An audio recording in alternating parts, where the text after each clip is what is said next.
Imagine starting your own business right after college. Well, serving up at the breakfast buffet, we have Marc McDonald, who graduated in college in May and started his own mass business, fundraising mass, made right in the great state of New Jersey. I hope you all will enjoy. Do it! Great jazz call. Made the decision 14-4.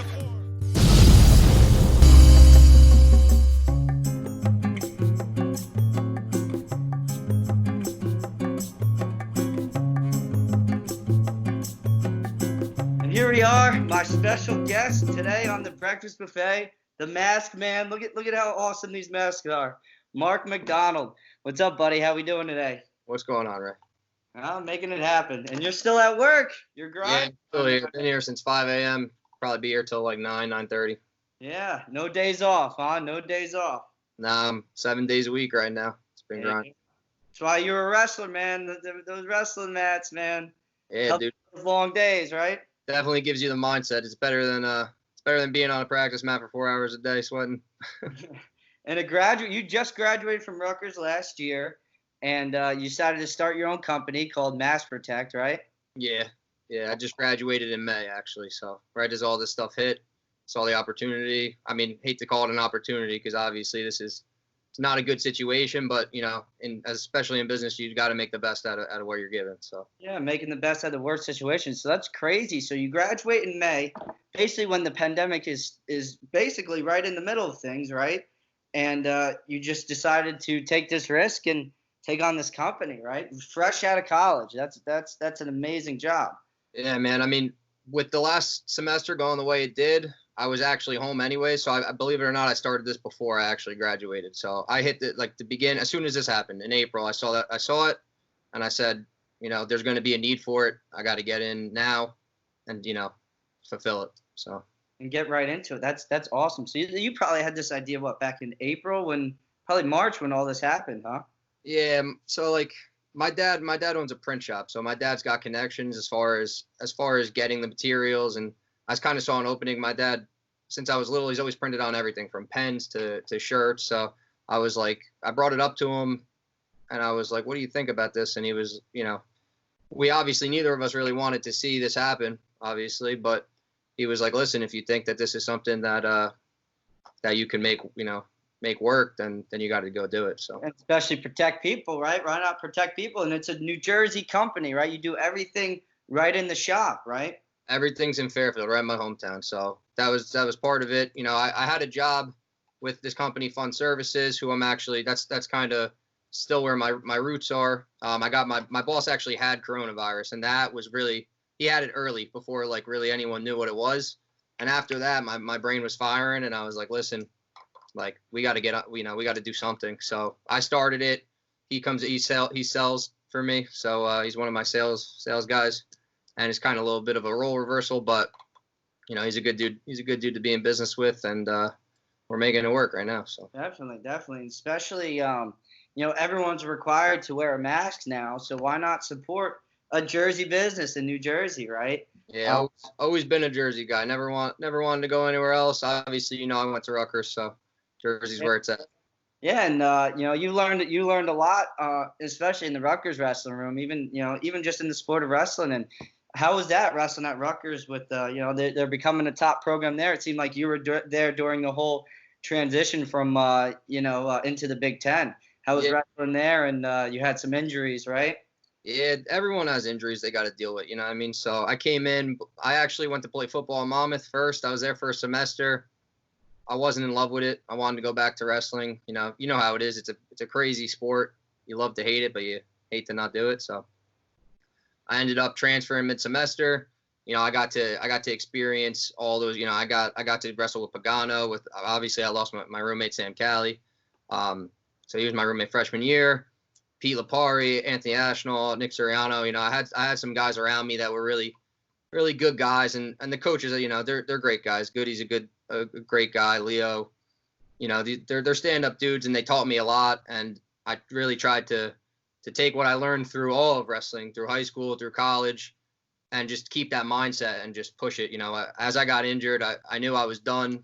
It was no secret to really anyone. I tried to wrestle through it for for a while, and it wasn't possible for me. You know, I had 3 knee surgeries, 3 pretty severe knee surgeries. I was out 8 months for 2 of them and 4 months for the other, and I just kind of just rolled with that mindset and just put it towards the next thing. Yeah, towards your next adventure. So let's rewind a little bit, right? You talked about playing football at Monmouth for a semester. What brought you back to wrestling? Like I said, dude, it's you know wrestling. I mean, anyone that wrestles knows the sport. It's tough, but at the end of the day, like there's nothing like wrestling. There's no sport in my mind that when you win, you get to stand there and be the man, and when you lose, you got to go back into the room and make yourself a better wrestler, a more humble person. And that's what I think, that's the drive, and that's what I missed. Where with football, you could turn to the guy next to you and be like, well, you know, you missed that tackle. With wrestling, you got no one to turn to. You got to look at yourself in the mirror and tell yourself what you got to change. Yes, yeah, for sure. And it's you. You can't hide out there, right? You can't blame it on a teammate. And definitely the wrestlers, your teammates, that's basically your family, man. They know the grind and everything. And like you said, getting your hand raised. I tell the kids, get addicted to getting your hand raised. That's the only thing you should be addicted to. Yeah. We're wrestling, you know, the rest is a grind for that. That makes it work. That makes everything worth it. All those practices, all the lifts, you gotta, like I said, you're gonna love to hate it, you know. But when you're up there and when you're up there and there, you know, you got a stadium full of people looking at you, you know, there's a feeling you don't get often. So. Yeah, nothing better. And getting your hand raised, that's you. You earned that. You know, it's not like your teammate helped you win that match. You earned it. I mean, your teammate helped you to get better, but you earned that victory. You won that match, and that's very rewarding. And then when you lose, that's you. That's on you. You go the next day, you get better, and that's it. And when you did get hurt, right, it was basically, you know, career-ending injury. What helped you turn the page on that? Because I know that's a big thing to turn the page on when someone says you're done. What was some things you turned to? You know what? I didn't turn the page at first, you know, and that's just, I think that's wrestling, and that's the dedication that comes with it. I couldn't take myself out of it to start, you know. Like I said, I knew I was pretty badly injured right when it happened. I wrestled a full year with it.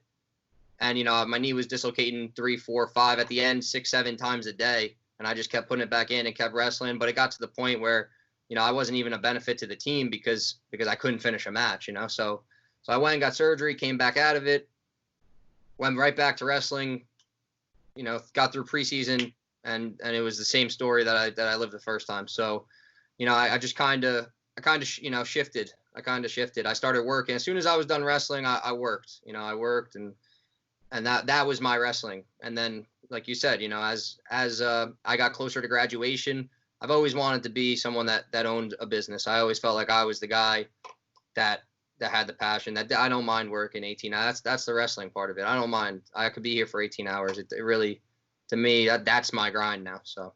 Yeah, putting your grind and motivation to the next page of your life, and that has to do with wrestling. And you talk about, you know, you felt like you weren't an asset to the team.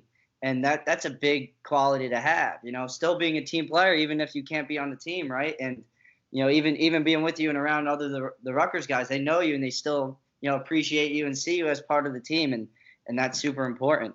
So you ended up graduating with a business degree, with two majors, double major? Yeah, I was staying for 5 with wrestling, so I double majored. I graduated with an economics degree, and I graduated with a labor studies degree. That's awesome. So basically you're using it now. What was schooling like doing those double majors, especially that 5th year? It was when I was wrestling, it was even worse. So, you know, as I started working, I was able to plan my classes around it. But, you know, finance, there's no doubt that it's a tough major, especially at Rutgers. You know, the classes are not easy, and it goes back to, you know, you got to just grind through it. So I just did what I had to do. I took on the extra credits, and I walked out of there with 2 degrees. So. You made it happen, and in a month after graduating, man, right into, not even a month, that same month you graduated, you're right into the thick and thin. So how did that come about? So you have the machines there, you print the graphics there. What is like the day-to-day now? I'm sure it was really busy by the time, and still pretty busy. What goes into your days now? Yeah, so like I said, the company I was involved with before is a big into schools, right? Schools, townships, that's like kind of their specialty. So as schools come back, like we're getting busier and busier. So, I come in 5:30, and I get everything ready for the day. I got to print out. Sometimes it's a couple hundred orders, sometimes it's a couple thousand orders. I get that all ready. Then I have a couple conferences in the morning because some of our guys. I have people selling all over really the United States right now. So I got guys in California, I got guys in Florida, just different time zones. So it's kind of a there's no 9 to 5 right now. Yeah, so you got to manage these other people. So that's you being a leader, not only a boss, you're a leader. So how do you lead people during these times? And I'm sure it's a very competitive business, especially now, the masks. So Yeah. what do you tell your salesmen? How do they rally behind you? Yeah, I mean, like I said, the thing we do that's different, which we'll jump into, is that fundraising aspect, right? So I kind of came up with this whole thing on my own, where I was like, the problems with fundraising is that, at least for schools and organizations, is everyone's got to buy, right? And then everything gets shipped to one spot, and then they got to hand it all out. And right now, that's not you can't even think about doing that. So I had to figure out a way to still fundraise without having that interaction. So everything we do, obviously, is done right here in Fairfield. Is clean. Everything's bagged individually. So like sanitization, nothing's touching each other, and we ship everything out, and it goes directly to who buys it. So you don't have to worry about, handing out this, handing out that. And then, these organizations, they track their sales. I send them weekly updates. And then whenever they say, they might run it a month, 2 months, and then they say, all right, what did we sell? And I write them a check. I say, oh, you sold 2,000 masks. This is what your profit point is. And I write them a check. So, That's awesome. That's a great point. You guys are the total package. You do everything right there.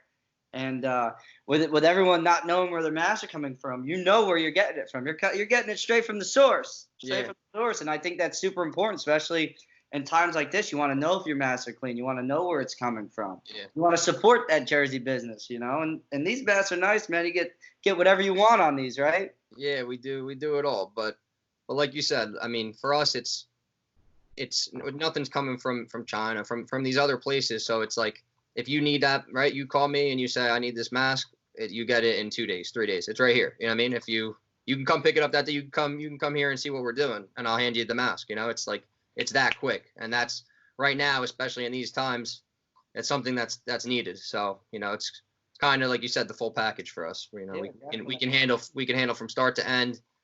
And, on the fundraising side, it's pretty hassle free for the organization. So. Yeah, especially like Amazon. Like, I got an Amazon Prime account, man. It used to be 1 to 2 days shipping. Now I don't get it in like a week. With you, it's like, man, I need a mask. Yeah, I'll drive right over and hand it to you. Yeah, what worked out too, when I saw this early, right? So I obviously bought that website. I bought it, fundraisingmasks.org, right? Because it's a fundraising website. Believe it or not, fundraising masks is a hard URL to get now. But when I bought it, it wasn't. No one wanted it. But when you're looking for a mask, and you're looking for for an organization, what's the first 2 words you type in? Fundraising mask. So I pop, it's just, you get that nice pop up right away. I bought it for like $8. It's worth like a couple thousand right now, just the domain. So yeah, just kind of that. I just saw it early, and I just took advantage of what I could. So that's smart. Yeah, like, you don't even think about that, the URLs and everything. That's big in the businesses. That's the first thing. People pay, a lot of money to be that top search on Google. So you look up, I'm .org, but you look up fundraisingmasks.com, it's worth $88,000 right now. That's amazing. And just to think about that, still in college, you came up with this idea, this great business plan, and to execute it right away, it's truly amazing. Sometimes it takes people years and years to come up with an idea that works. You went right for it. Was there any pushback or any risk that you got from anyone that, said, oh, you're too young to be doing this, or anything? You know what? Like, I think it's part of the wrestling mindset too, is like, I don't really care what anyone's got to say. Like, obviously there's always people that don't like it. I mean, people don't like that you're profiting off a basically a natural disaster. I mean, it's a pandemic, but I don't look at it like that. Someone's got to fill that role, and that's the business mindset. You know what I mean? And like I said, if I could throw all this stuff out tomorrow and start something else, I don't want to see this stuff happen. But someone's got to fill that role, and I thought I would. I thought I could do it, and so far, it's been going been going. So Yeah, why not you? You know what? Why not me? You got the materials, you got things happening, and you're shipping it fast to people, and people want it, especially schools opening up and everything. People need the masks, and why not get it from a company right in Jersey? Getting it from local schools and local businesses, and that's awesome. Yeah, thank you. So what's next for you now? What is it? The fun? What was your other company that you're starting? Fun Services. It's a company that's been around, but I mean, right now, this it's fundraising masks all the way, right? And then I got to figure out where I'm going, but through all this, me and my boss have got our relationship's gotten a lot better. I know he's a guy that's going to be in the trenches with me. Same for him. So, I don't see really myself. I'll utilize that degree. I'm going to utilize it in my own way. I mean, I'm going to do my own finances, but I'm someone that's, like I said, my whole family, my father owned, 1, 2, 3 businesses throughout his life. I'm a business owner. I'm not a entrepreneur. So yeah. it's in your blood. So that's actually, it's going to be an amazing thing to just have in your resume, like starting a mask business during this whole pandemic. That's a pretty big business and responsibility. What is some passion that you want to seek, in the future? I mean, I want to fulfill a need for, for people, and however that may be. If it's, I don't know what the next step is. Like I said, I saw this one and I jumped on it. So I'm gonna follow whatever's coming up, and I'm gonna do the best I can to make sure that when it all comes down, I can be somewhere near the top of the pile. There we go. And I'm all for it, my man. When you gave me this mask, I'm like, dude, this is awesome. You're like, yeah, I got a bunch of shipments going out today, actually, to this school, that school, and it's like, it's awesome. And so your adversity moment, what is some adversity you've been through in your life that is a part of you, a part of your story now? All right. I mean, obviously, like I mentioned before, my roommate, right, Sam, he was a kid. He was my best friend. That was a tough one. That was a tough one for the whole Rutgers community, Rutgers wrestling especially.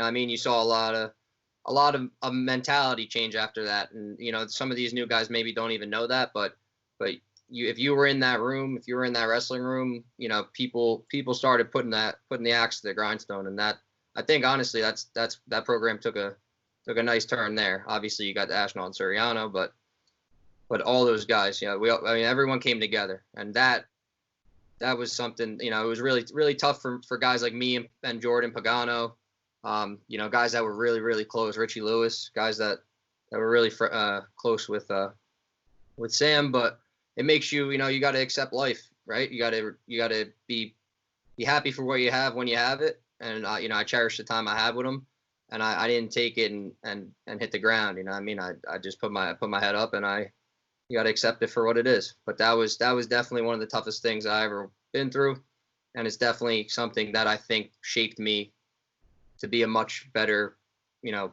individual and a businessman. Definitely, yeah. It makes you think more about life and really follow your dreams and passions, because you don't know when it's going to end. What is some advice you could give to some people that want to start their business, or just someone coming out of college not knowing what they want to do? Yeah. The best advice I could give is that, one, like you had said before, there's people that are going to not like what you're doing. There's going to be a lot of it's not going to be easy. You know what I mean? Like, it hasn't been easy. Now I'm starting to hit my stride, but it's a tough road. If you don't risk anything, you're never going to make anything. And that's how I look at it. You know what I mean? You're never going to, if the comfortable person doesn't drive around the Lamborghini. It's the person that, when they barely have enough, they put it out there and they just hope, like you got, I work long days right now, and any dollar that comes in goes right back out to go right back into the business. So it's not like I'm sitting there cashing checks and it's people perceive a lifestyle, but not a lot of people can actually live that. And you gotta live bare bones if you're going to start something out. There's not a lot of the things you see on Instagram more on what you're going to be doing. Yeah, you gotta make it happen, right? So who is Marc McDonald, and what do you want to be known for? That's a tough one. Who always changes to what it holds you accountable for. Yeah, I mean, dude, I just I don't even really know how to answer that. I mean, I just want to be known for, I put my heart on the line. You know what I mean? I go all out for everything. So, if I do well, I know in my own head that I did well. If I didn't do well, then I know I got to turn back around and reapproach it. But I don't think anyone could ever say that I don't give it everything I got. And that's, what I want to be known for. I want to be known for the guy that goes for it all the time. You know what I mean? If it's good, bad, or indifferent, if I make a mistake, I'll admit it. But I definitely, I'm a man. I'm an open book. You know what I mean? You get what you get. There you go. I love it. Full effort and attitude every time. Yeah. Anything else? You have any last plugs? Any last advice you want to give anyone? No, I mean, you got to do what you want to do. You know what I mean? There's always you're always going to hit roadblocks, but you just got to keep going. You put your head down, you get through it, you move on to the next thing, and it's never going to get easy. You know what I mean? You're always going to have an obstacle in front of you. So I think that for everyone, not just people that are going into business, if you really put the time in and you show that you care, good things always happen. It's just a matter of time. You don't know when it's going to happen, but it will happen. Definitely not giving up and pushing through those obstacles. So where can people find you? Where can people buy these masks? If you want, we got some stock masks, fundraisingmasks.org with an S, masks.org. And we're doing, the other one's massprotect.org. That's the bulk stuff. That's really the towns, the schools, companies, we're doing a lot of companies, but for the individual, just those American flags, those are some nice masks, some 2-ply high quality masks. You could get those at fundraisingmasks.org. Awesome. And if they want to hit you up on Instagram, was it Marc McDonald on Instagram? I'll put it at the bottom right there. Slide in his DMs. Yeah, go for it.